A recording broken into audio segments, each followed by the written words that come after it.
Je m'appelle François Cruau, donc mon travail c'est conseiller culinaire, c'est-à-dire que c'est un métier que je fais depuis un peu plus d'une vingtaine d'années pour un peu former les cuisiniers sur les nouvelles technologies. Alors de quoi on va parler aujourd'hui? Eh bien on va parler du wok. Alors c'était vrai que quand on parle de wok, souvent c'est référence à la cuisine chinoise. On voit d'ailleurs, on a tous en tête cette image de ces wok sur des brûleurs gaz très puissants dans lesquels les cuisiniers font revenir de la viande rapidement dans les restaurants chinois. Alors c'est vrai qu'un wok à induction, l'image que l'on a est un petit peu faussée de ce fait qu'on pense que ça ne sert qu'à ça, mais c'est faux. Alors aujourd'hui bien sûr ils ont beaucoup évolué, ils sont à gaz, ils sont aussi à induction. C'est l'exemple de celui-ci qui est un wok à induction d'une puissance de 3,5 kg et qui permet de faire exactement la même chose que sur un brûleur gaz, sauf que évidemment la restitution au niveau consommation d'énergie, là on est à 3,5 kg, alors en général sur un wok avec un brûleur gaz dessus on a un 15 kg, donc vous voyez les différences de consommation d'énergie. Et là bien sûr par rapport à la restitution de l'énergie à la gamelle, elle est de 90%, contrairement à un brûleur gaz, elle est peut-être de 40-50% parfois. Alors ça permet tout simplement de faire énormément de choses. Alors aujourd'hui ce que je vais essayer un petit peu de vous montrer, c'est un petit peu d'associer, bien montrer qu'aujourd'hui un wok à induction permet de faire des choses même très classiques. Là on va partir sur une base. Si par exemple je veux faire un sauté, alors c'est vrai qu'aujourd'hui quand on veut faire des sautés, en règle générale on fait colorer la garniture. Si je prends l'exemple par exemple d'un bourguignon, on va faire un chef classique, suivant les normes Escoffier. On fait colorer la viande, on fait revenir la garniture, on fait le mouillement et on lance en cuisson. Là, ce que je vais vous montrer aujourd'hui, complètement différent. Avec un wok à induction, donc là par exemple j'ai fait suer ma garniture, pour faire une base par exemple d'un bourguignon ou d'un sauté de veau maringot ou d'une autre recette. Et une fois que les oignons et les carottes vont être un petit peu, comment dirais-je, ramollis, ils vont commencer à rendre leur sucre, je vais tout simplement booster ma puissance et je vais légèrement les caraméliser. Alors pourquoi faire? Tout simplement pour avoir un petit peu de réaction de Maillard, avoir un petit peu de réaction de Maillard avec un tout petit peu de sucre, faire ressortir le goût des carottes et des oignons, justement. Et vous allez voir, tout simplement, ça permet tout simplement, là ce que je veux vous montrer, c'est que avec un appareil comme ça ultra moderne, d'ailleurs regardez, ça frémit, et si je prends par exemple, là on a forcément au niveau un confort de travail, là c'est pas chaud.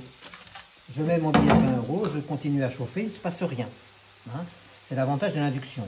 Non seulement c'est très économique, mais en plus de ça c'est un confort de travail parce qu'on n'a pas de renvoi de chaleur, et en plus au niveau nettoyage, forcément c'est facile à nettoyer, beaucoup plus facile à nettoyer qu'un brûleur gaz par exemple. Alors voyons voir déjà dans un premier temps si mon billet de 20 € est cuit ou pas. Il n'a pas bougé. Alors qu'évidemment vous voyez comme ça frémit. Donc on va faire caraméliser ces carottes et ces oignons. Regardez la puissance. Je coupe. Je remets de la puissance.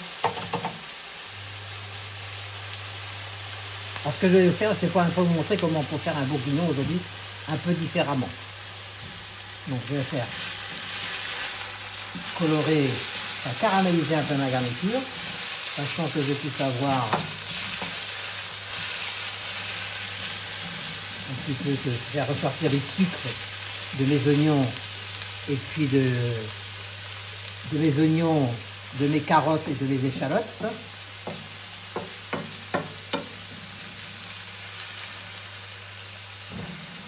Et ça permet tout simplement, donc on associe là finalement un appareil ultra moderne qui est un wok à induction à ce qu'on appelle aujourd'hui la cuisine évolutive. L'exemple d'un bourguignon, je fais suer ma garniture, je la caramélise, je vais faire mon fond de mouillement, donc vin rouge, thym, laurier, un peu de fond éventuellement, et je vais laisser cuire quelques minutes. Et plutôt que de faire revenir ma viande, une fois que ça aura cuit 5 minutes, je vais plonger ma viande dedans pour la cotoriser. Je n'ai pas dit la colorer, la cotoriser. Ça m'évite de la faire revenir, parce que quand je fais revenir de la viande pour un sauté de veau maringot par exemple, ou un bourguignon, je perds déjà au moins 10% du poids de la viande, bien qu'en en faisant revenir. Et en plus de ça, ça n'apporte pas grand chose au niveau gustatif. Donc là, en cauterisant ma viande, donc je perds ces 10% de perte de poids. En plus ça, je ne vais pas fabriquer d'exudat, c'est-à-dire d'impureté, en essayant de colorer ma viande, que j'arrive plus ou moins à colorer suivant le matériel que j'utilise.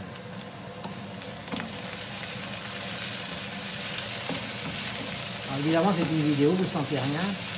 Et moi, j'ai le bonheur de sentir ces bonnes odeurs. C'est toujours très agréable de sentir les oignons un peu caramélisés avec des échalotes, des carottes.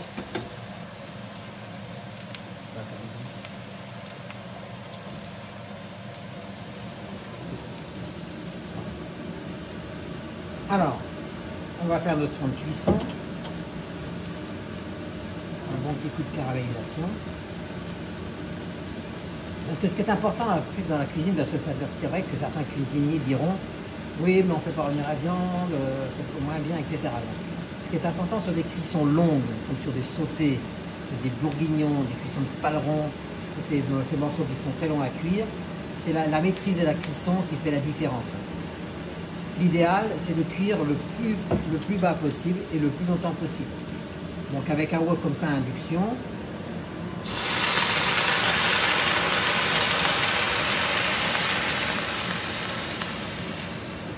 c'est pas grand chose, hein. Juste un peu de médoc. Il faut le minimum quand même. Hein. Oui, ce qui est important, je reviens sur mon exemple de bourguignon. Avec un wok à induction comme ça, c'est avec cette recette que je ferai là. On va pas faire aujourd'hui avec du bœuf, mais on va le faire avec des petits calamars. Je ferai tout simplement une cuisson longue. Je mettrai dans un premier temps mon wok à environ 65-70 degrés pendant 3-4 heures.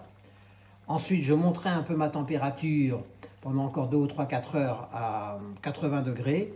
Et puis, je laisserai ensuite à 85 degrés pendant 2 ou 3 heures. Donc, autrement dit, je vais cuire tout doucement, en évitant d'agresser, bien sûr, le produit par la chaleur. Donc, je vais en même temps, forcément, mieux aromatiser mes produits et forcément court-circuiter les pertes de poids.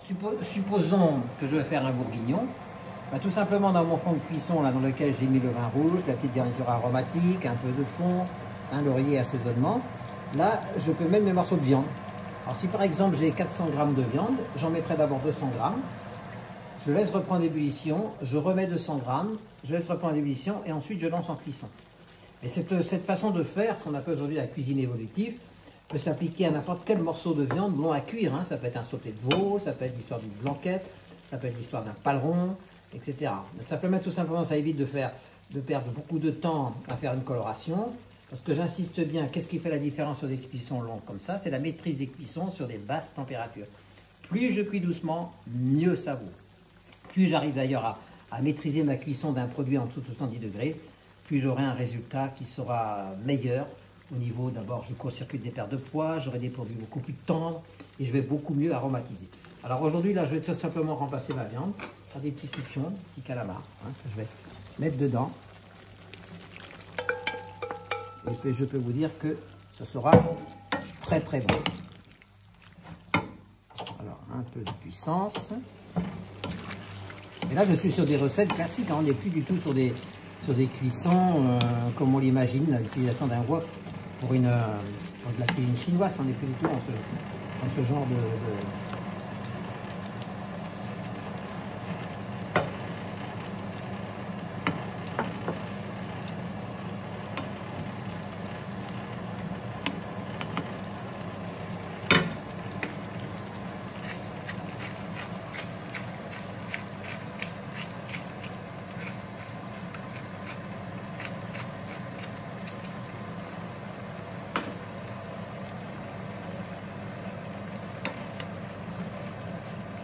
J'ai préparé ensuite une petite julienne de jambon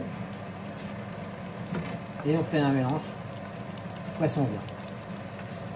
Là, une cuisson comme ça. Combien de temps de cuisson? Là, il faudrait une petite dizaine de minutes à 70 degrés. Voilà, on laisse compoter gentiment. On va remettre la julienne de jambon.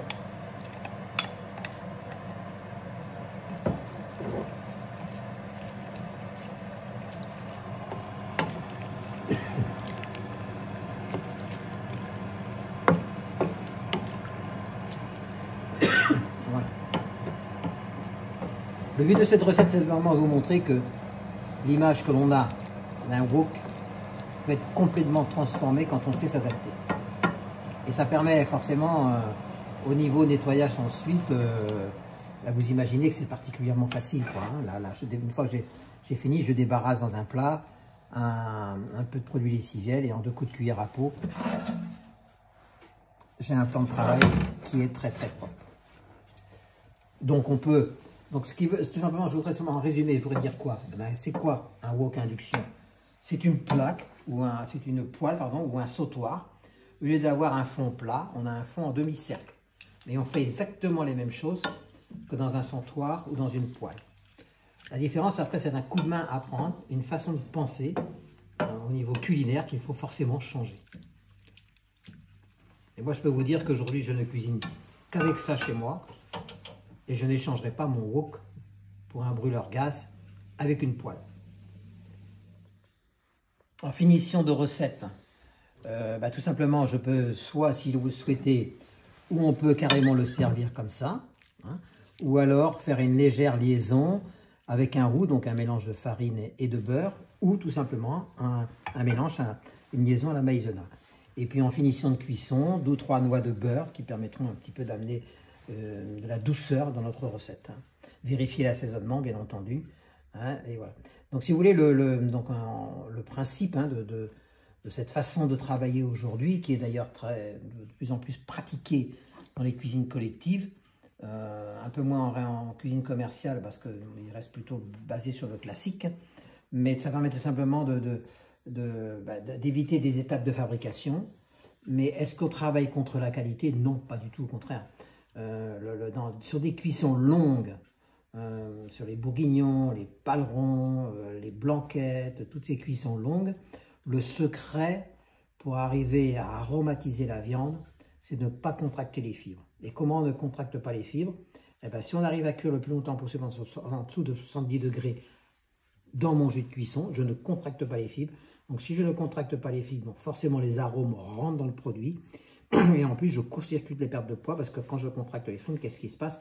Eh bien, seulement les fibres se rétractent et l'eau qu'il y a dans le produit passe dans le jus de cuisson. D'ailleurs, vous voyez, là, on n'a presque pas mouillé, hein, et vous voyez qu'on n'a presque pas on n'a pas eu comment dirais-je, de perte de rétention d'eau. Donc le secret, il est là. Donc finalement, on s'aperçoit que si on fait, par exemple, je reviens sur l'exemple d'un bourguignon classique, je fais revenir la viande, je fais sur ma garniture, je mets mon vin rouge, je mets mon fond, mon thym, laurier, ail, etc. Et je fais frémir, comme le font la plupart du temps les cuisiniers, cette cuisson à 85, 90, 95 degrés, si quelquefois pas plus. Ben, tout simplement, d'ailleurs, le morceau de viande qui au départ pèse, mettons, je sais pas moi, 70 grammes, et ben en fin de cuisson, on n'en récupère que 40. Et avant qu'on arrive à aromatiser la viande à l'intérieur, eh ben, il se passe du temps. Et souvent, d'ailleurs, on ne l'aromatise pas. D'ailleurs, quand on coupe un morceau de bourguignon qui a été cuit d'une façon assez violente, on s'aperçoit qu'à l'intérieur, c'est tout gris. Alors que si on cuit en façon cuisine évolutive, en maîtrisant la température, le vin rouge, les arômes vont rentrer à l'intérieur d'un morceau de bourguignon et j'aurai un résultat qui sera beaucoup plus top. Alors, c'est ces cuissons longues, donc le secret, c'est d'arriver à cuire tout doucement, tout doucement, tout doucement. Et plus je cuis doucement, plus je réussis ma cuisson. Il ne faut surtout jamais agresser les produits par la chaleur. Et, alors, ça a beaucoup d'avantages, hein, parce que finalement, sur 1 kg de bourguignon, plutôt d'en perdre 40%, j'en perdrai peut-être que 10-15%. Hein, donc forcément, je gagne au passage 250 grammes. Je vais beaucoup mieux aromatiser. Je vais avoir beaucoup plus de goût. Hein, et quel est le consommateur qui va vous faire la remarque en vous disant « Ah oui, mes chefs, vos morceaux de viande ne sont pas colorés sur les faces ?» Non. Qu'est-ce que regarde le consommateur sur la cuisson de ces viandes de 3e catégorie tel un bourguignon? Il regarde quoi? Le goût et le côté tendre en bouche. C'est tout ce qu'il regarde. Hein, c'est ce qui est le plus important. Si votre bourguignon est fondant, vos convives seront contents. Si votre bourguignon a du goût, vos convives seront contents. Ils ne vont jamais vous faire la réflexion en vous disant « Oui, mais c'est pas coloré. » C'est pas du tout d'ailleurs. Alors c'est sûr que ça paraît un peu, ça peut-être paraître un peu pour certains cuisiniers, un peu révolutionnaire comme façon de travailler, mais la technologie nous permet de faire ce genre de choses qu'on ne pouvait pas faire avant. Par exemple, quand le bourguignon a été mis, cette recette a été mise en place par Escoffier, on travaillait sur des fourneaux à charbon et forcément on ne maîtrisait pas grand-chose. Hein. On avait du mal à maîtriser les températures, ce qui n'est pas le cas aujourd'hui. Même bien sûr en restauration commerciale ou en restauration collective, on a des matériels super sophistiqués. Mais même chez le particulier, avec ce genre d'appareil, vous maîtrisez les cuissons. Là, j'aurais par exemple, j'aurais pu, si j'avais fait un bourguignon, ben, j'aurais laissé sur 1 pendant 2 heures. Je vais faire ma sieste, je mets sur 2. Une fois ma sieste est finie, ben, je regarde où j'en suis. Je mets sur 3 pour amener mon fond de cuisson à 80-85 degrés. Ensuite, je réduis ma température pour avoir une phase de maturation à 75 degrés pendant 1 heure ou 2 et j'aurai un bourguignon qui est parfait. C'est un exemple, hein, c'est pareil pour un château de Marengo, c'est exactement la même chose pour une blanquette de veau. Plus je cuis doucement, plus je réussis mes recettes. Et on s'aperçoit que les classiques aujourd'hui sont malheureusement obsolètes. Hein. D'ailleurs, si on devait résumer Escoffier, c'était la cuisine bourgeoise dans lequel il y avait 10 cuisiniers pour nourrir 2 riches, hein, ou 2 ou 3 riches personnes. Et aujourd'hui, malheureusement, les façons de travailler ont changé. Dans un restaurant, vous avez une ou deux personnes en cuisine pour en nourrir 70, 80, quelquefois même voire plus. Donc les recettes qui ont été mises en place par Escoffier, qui sont les bases de la cuisine française, sont un petit peu dépassées du fait que les façons de consommer ont changé et que le matériel a changé et que aussi les produits ont changé. Bon appétit!